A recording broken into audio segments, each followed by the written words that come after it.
নিরঞ্জনং নিত্যমনন্তরূপং ভক্তানুকম্পাধৃতবিগ্রহং বৈ ঈশাবতারং পরমেশমিদং তং রামকৃষ্ণং সরসা নমাম।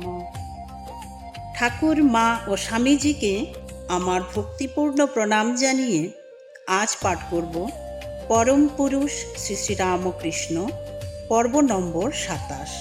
ও কে স্নান করছে রে গঙ্গায়? কালী মন্দিরে পূর্বমুখ হয়ে ধ্যান করছে গদাধর। তার মনশ্চক্ষে এক সন্ন্যাসীর মূর্তি ভেসে উঠল। নাগা সন্ন্যাসী, কোটিতে একটা কৌপিন পর্যন্ত নেই, মাথায় দীর্ঘ জটা, তেজপুঞ্জ কলেবর, গঙ্গায় নেমে স্নান করছে। ধ্যানে এসে কি দেখল? গদাধর চলল ঘাটের দিকে। ঠিকই দেখেছে, দীর্ঘকায় জটাজুটোধারী উলঙ্গ এক সন্ন্যাসী তার সামনে এসে দাঁড়ালো, দহনতীর্ণ স্বর্ণের মতো উজ্জ্বল। আরে, এই তো পাওয়া গেছে যোগ্য লোক। গদাধরকে দেখে উৎফুল্ল হয়ে উঠল সন্ন্যাসী। বললে, সাধন ভজন কিছু করবে? গদাধর তো অবাক। কিসের সাধন ভজন? ভাবাতীত অপরূপের সাধন, বেদান্ত সাধন, যাকে বলে ব্রহ্মবিদ্যা লাভ করবে। তার আমি কি জানি? তুমি কি জানো মানে? তবে কে জানে? আমার মা জানে। কে তোমার মা? মন্দিরের দিকে ইঙ্গিত করল গদাধর। বললে, ওই পাষাণময়ী আমার মা।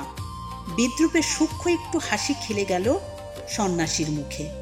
ও তো একটা মূর্তি, একটা পুত্তলিকা, ও আবার মা হয় কি করে? ঈশ্বর এক, সত্য, দেবদেবী সব ভ্রম। মুখের ওপর কিছু বললে না স্পষ্ট করে। বললে, বেশ, যাও তোমার মাকে জিজ্ঞেস করে এসো। শোনো, বেশি দেরি করে ফেলো না, বড় জোর ৩ দিন এখানে থাকবো।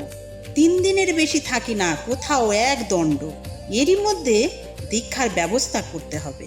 গদাধর কতক্ষণ তাকিয়ে রইল সন্ন্যাসীর দিকে। বললে, আচ্ছা, আপনি কি তোতাপুরী? কি আশ্চর্য, তুমি আমার নাম জানলে কি করে? হ্যাঁ, আমি তোতাপুরী। পাঞ্জাবের লুধিয়ানায় আমার মঠ ছিল। ৪০ বছর ধরে সাধনা করেছি। নর্মদা তীরে দুশ্চর তপস্যায় নির্বিকল্প সমাধি হয়েছে আমার। হয়েছে ব্রহ্ম সাক্ষাৎ। ব্রহ্মজ্ঞ হবার পর তীর্থভ্রমণে বেরিয়েছি। গঙ্গাসাগর আর শ্রীক্ষেত্র দর্শন করে আমি এসেছি দক্ষিণেশ্বরে, মাত্র ৩ দিনের জন্যে। আমি শক্তি ভক্তি মানি না, আমি আছি বিশুষ্ক জ্ঞানের কাণ্ডে। আমি বেদান্তবাদী, আমার নিরাকার ব্রহ্ম সাধনা। গদাধর চলে এলো ভবতারিণীর দুয়ারে।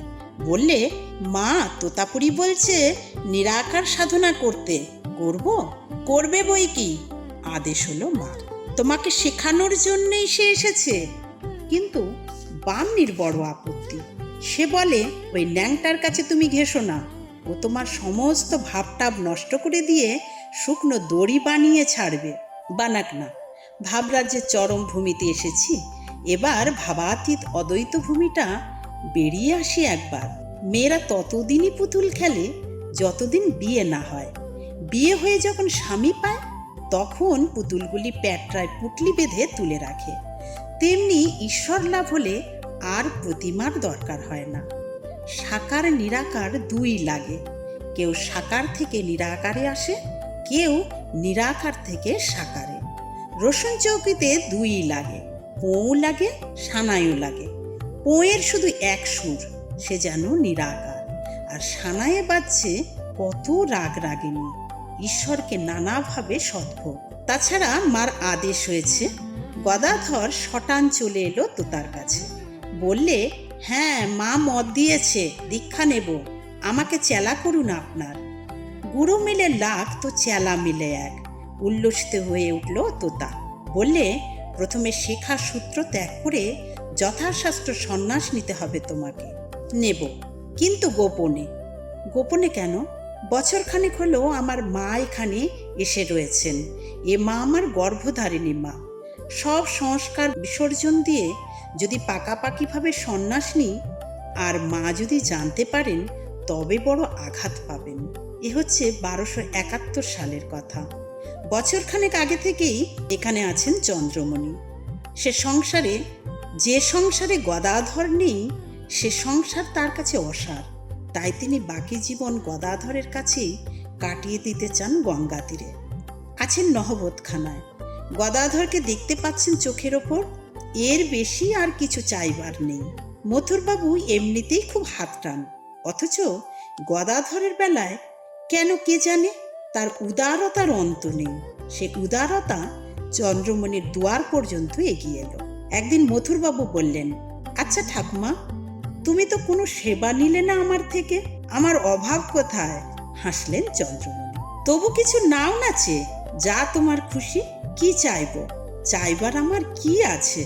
খাবার পড়বার এতটুকু কষ্টও তো তুমি রাখোনি। তবু মথুরবাবু পীড়াপিড়ি করতে লাগলেন, আমার বুঝি কিছু দিতে ইচ্ছে করে না তোমাকে? যা মন চায় একটা কিছু নাও না। যার গদাধর আছে তার আবার চাইবার কি আছে? তবু মথুরবাবুর পীড়াপিড়িতে কিছু একটা না চেয়ে থাকতে পারলেন না। বললেন, যদি নেহাত দেবেই তবে আমাকে 4 পয়সার দোক্তা কিনে দিও। এমন নির্লভ মা না হলে এমন নিষ্কাম ছেলে হয়? সেই মা যদি টের পান ছেলের সমস্ত সংসার সম্পর্ক ঘুচিয়ে সন্ন্যাসী হয়ে যাচ্ছে, তবে সইবেন কি করে?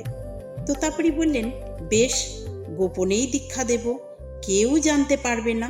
সর্বাগ্রে নিজের প্রেতপিণ্ড দাও, শ্রাদ্ধাদি করে সংযত হয়ে অবস্থান করো, পঞ্চবটির সাধন কুটিরে জড়ো করো সব উপাচার। শুভ মুহূর্তের উদয় হলে খবর দেব। এলো সেই ব্রাহ্ম মুহূর্ত, সপ্তশিখা মেলে জ্বলে উঠল হোমাগ্নি। সম্যক প্রকার ত্যাগের নাম সন্ন্যাস।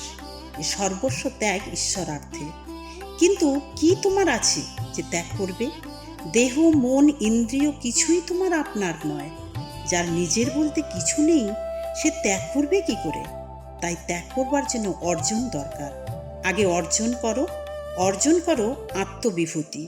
সকল জগৎকে আত্মবোধে প্রাণময় করে তোলো। এই বিশ্বরূপকে নিজের রূপ বলে অনুভব করো। সেই অনন্ত অনুভূতির মধ্যে নিজেকে বিসর্জন দাও। এই ত্যাগ, এই সন্ন্যাস। যার সেই ঐশ্বর্য নেই, বিভূতি নেই, সে ত্যাগ করবে কি? সে তো দীনহীন ভিক্ষু। কি যে প্রার্থনীয় তাই মানুষ জানে না। তাই ধন, জন, কাম, যশ চেয়ে বসে।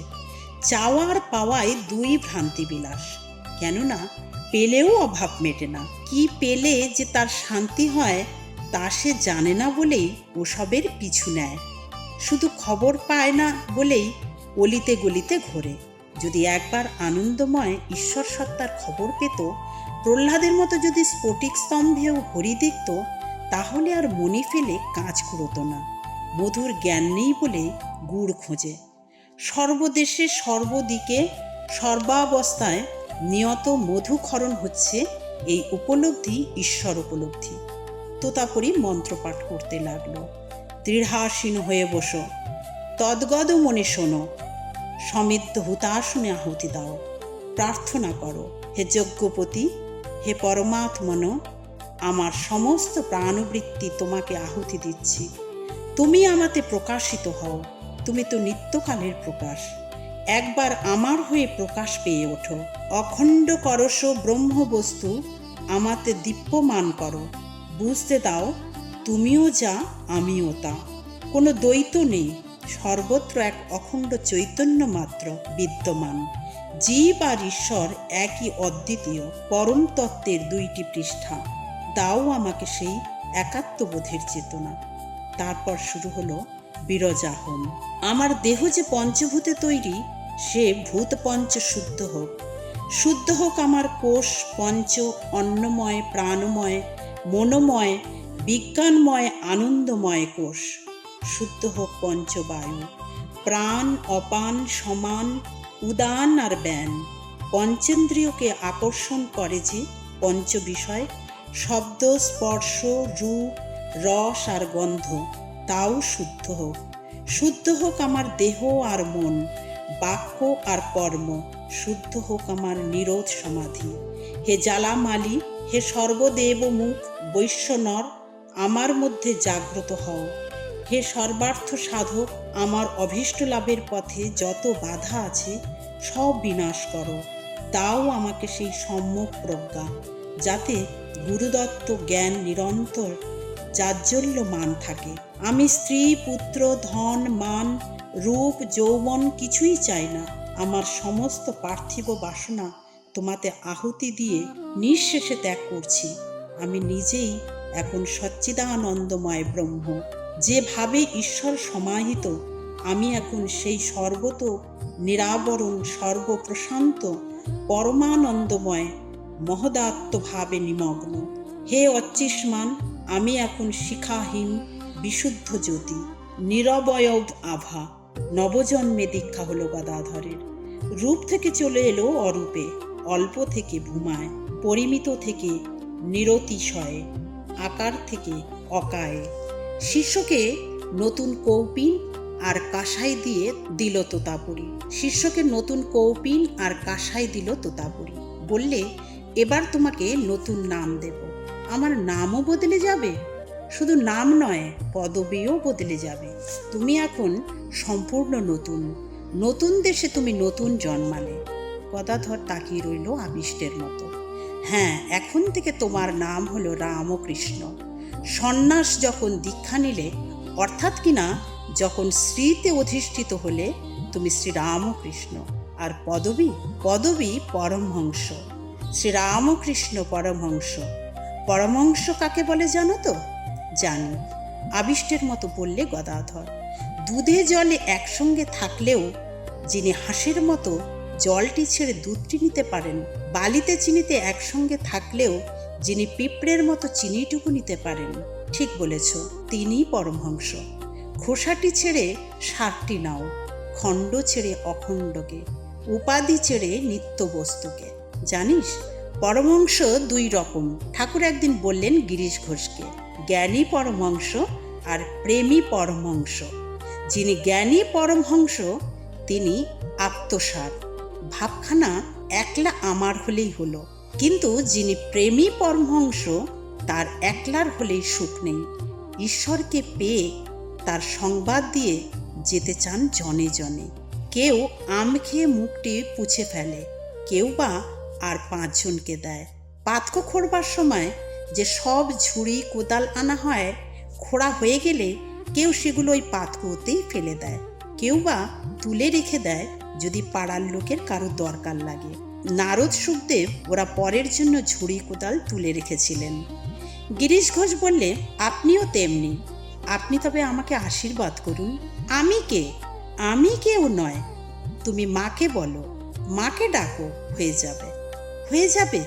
কিন্তু আমি যে পাপী, ঘোরতর পাপী। ঠাকুর বিরক্ত হলেন, বললেন, ও কথা মুখেও এনো না। যে নিজেকে সবসময় কেবল পাপী পাপী বলে, সে পাপী হয়ে যায়। বলো, আমি মার সন্তান, আমি মাকে ধরেছি, আমার আবার পাপ কি? বলছি, কিন্তু আপনি আমার হয়ে একটু বলুন। আমি বলবো কি? আমি কে? আমি কেউ নয়। আমি খাই দাই, তার নাম করি। তোমার যদি আন্তরিক হয়, সেই তো কথা। ওই আন্তরিকটুকুই তো নেই, ওইটুকু যদি দেন। আমি কে? নারদ সুখদেব ওরা হতেন তাহলে না হয়। নারদ সুখদেবকে পাবো কোথায়? আমরা পাচ্ছি শ্রীরামকৃষ্ণকে। ঠাকুর হাসতে লাগলেন, বললেন, জোসো করে একটা কিছু ধরলেই হয়। আসল হচ্ছে বিশ্বাস, আসল হচ্ছে শরণাগতি।